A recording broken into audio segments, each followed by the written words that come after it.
natanong natin kay kaibigan natin Lipaos kung buhay pa ba si posible bang buhay pa si Commander Sipsip. So sabi niya tol na yun nga, bago umalis si Haring Lipaos kagabi, napatanong din tayo kung buhay pa ba si Brad Pitt, no? Kung saan siya ngayon. O si Brad Pitt tol, sabi ni kaibigan natin Lipaos na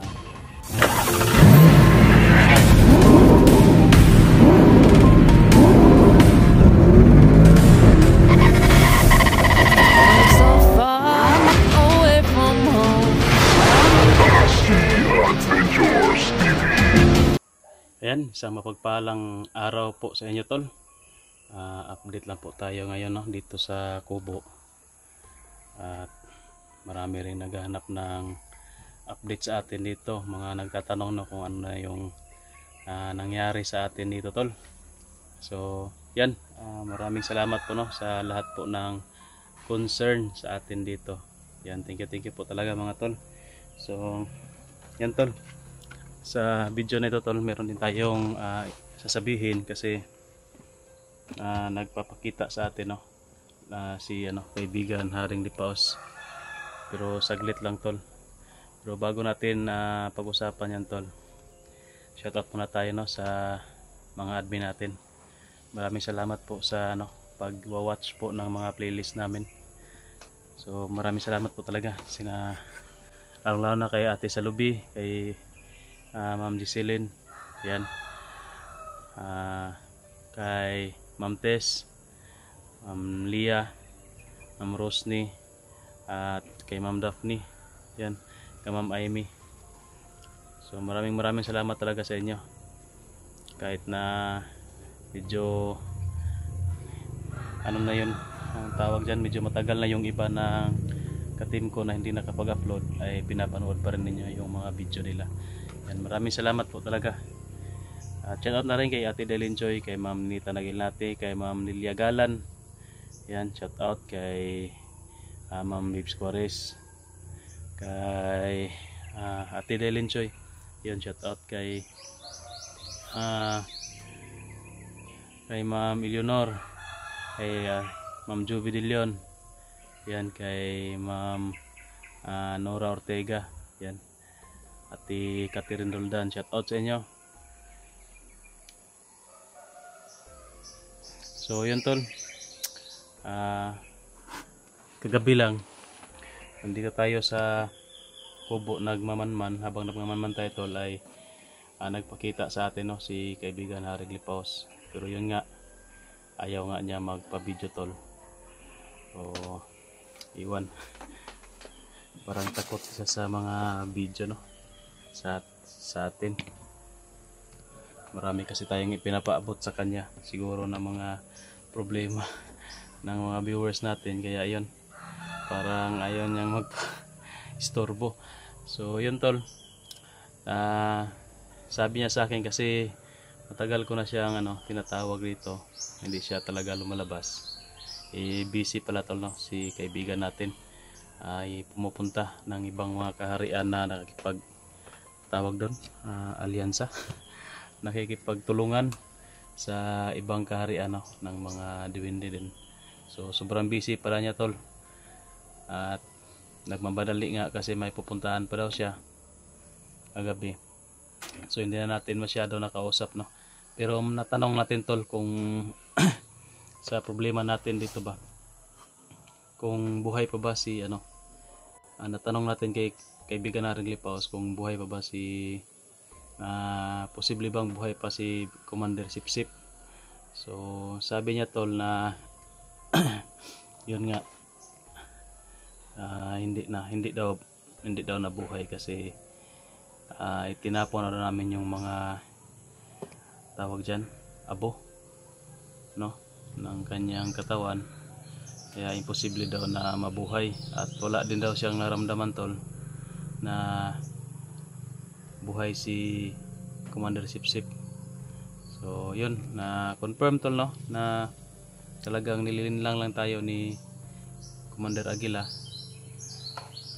para siguro takutin tayo na mas malakas siya kasi binuhay niya si si Commander Sipsip. Pero yun nga, hindi tayo maniwala kasi sabi ni kaibigan natin Lipaos na wala na daw, hindi na daw niya masagap yung presensya ni Sipsip. Tuluyan na daw naglaho, so tuluyan na yung namatay talaga tol. So yun, muntik na tayong mapaniwala ni Agila sa kanya mga sinasabi, no? So ano lang pala yun, nag-bluff lang pala, nanakot lang tol para sabihin na malakas siya kasi binubuhay niya yung patay. Pero yun nga tol, nagtataka ako bakit niya yun nasabi. So para sa akin talaga na nananakot lang talaga siya. Pero marami kasing mga supporters natin na naniniwala, no, na buhay si Commander Sipsip. Kaya napatanong tayo kay Agila, no, ay napatanong tayo kay Haring Lipaos para ma-confirm talaga natin. Marami kasi ako nababasa tol na bakit to nabuhay, malakas daw si Agila kasi binuhay niya si Commander Sipsip. So mas may malakas na agimat siguro or rasyon si Agila. Pero nagtataka ako tol, bakit niya nabuhay?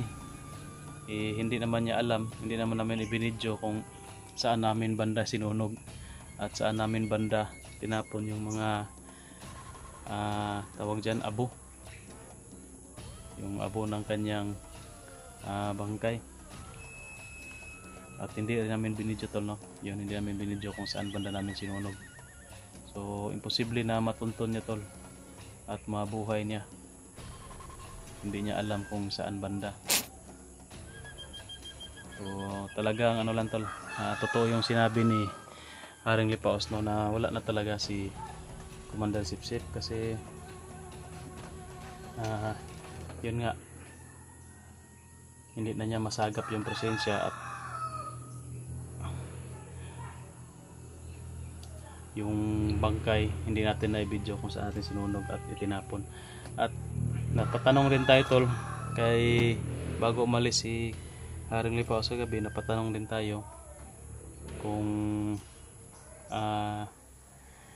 buhay pa ba si Brad Pitt, no, kung saan siya ngayon. So si Brad Pitt tol, sabi ni kaibigan Haring Lipaos na nagbuhay pa at nagpapalamig lang daw siguro tol dahil nasasagap pa niya yung presensya ni Brad Pitt at medyo nasa malayo daw at maghintay-hintay lang daw tayo, no, baka pupunta din yan daw dito sa atin.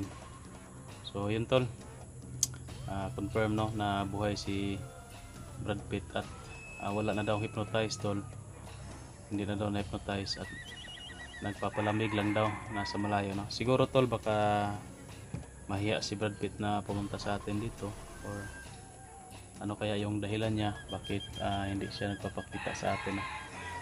So depende na sa kanya tol kung babalik siya dito or hindi, no. Maghihintay lang tayo at kung babalik siya dito, sabi ni kaibigan na hindi na daw siya na hypnotize, o siguro maibibigay na natin, no, yung pangako natin sa kanya na ibabalik natin yung kwintas ng tatay niya sa kanya. Pero dadaan muna siya tol sa aking kikilatisin muna natin, no, kung talagang wala lang hypnotize, at siyempre tanongin din natin kung saan niya gagamitin, baka gagamitin na naman niya sa masama, no. Pero sabi ni kaibigan na nagpapalamig lang daw, iwan natin, baka nagpapalamig o nagpapalakas ng puwersa, no, baka bumalik din sa pagkabandido. So malalaman natin yan tol, maghintay-hintay lang tayo at wag na nating aksayahan ng panahon na hanapin, at hindi naman talaga ako makakahanap kasi busy na tayo dito, no, sa pag-aalaga ng baboy. Sabi ni kaibigan tol, wag daw akong magkumpiyansa dito kasi may kutob daw siya na babalikan ako ni Agila dito.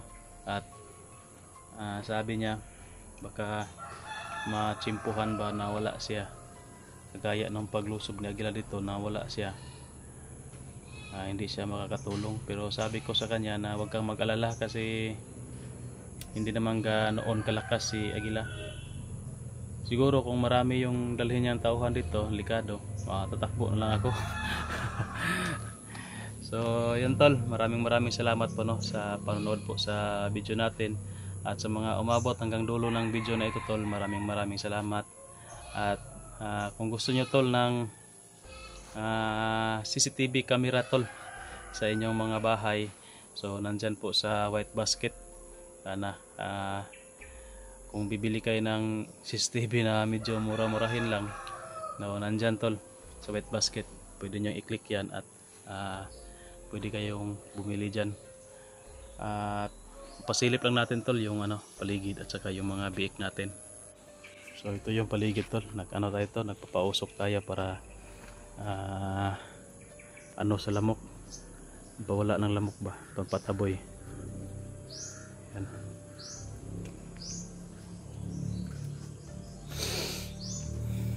Saka ito yung mga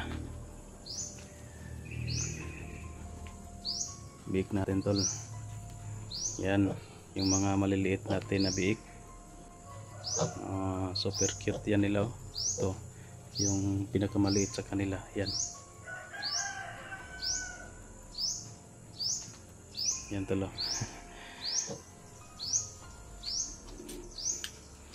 Saka siyempre itong mga malalaki na natin. Yan, sobrang dumi pa talaga tol. Kasi umaga pa, hindi pa natin pwede na paliguan no. Ito din, sobrang dumi.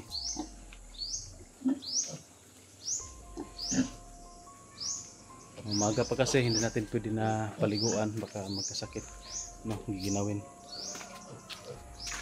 O yun, marami nga tayong alaga pero sa ngayon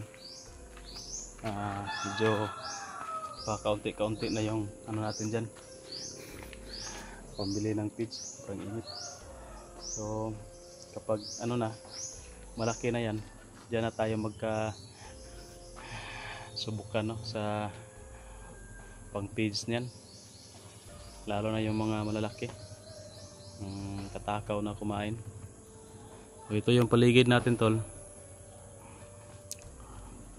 medyo tahimik, umaga pa kasi, at may paminsan-minsan rin tayo tol na naririnig na boses ng uwak tol. Siguro utos pa rin yan ni Commander Agila na magmanman dito sa paligid, kaya hindi natin pababayaan dito. Kailangan talaga natin na palagi nandito no. Saka sakali na lulusob sila, baka pag-interesan yung mga alaga natin dito, may mag tatanggol sa mga alaga natin dito. So yan.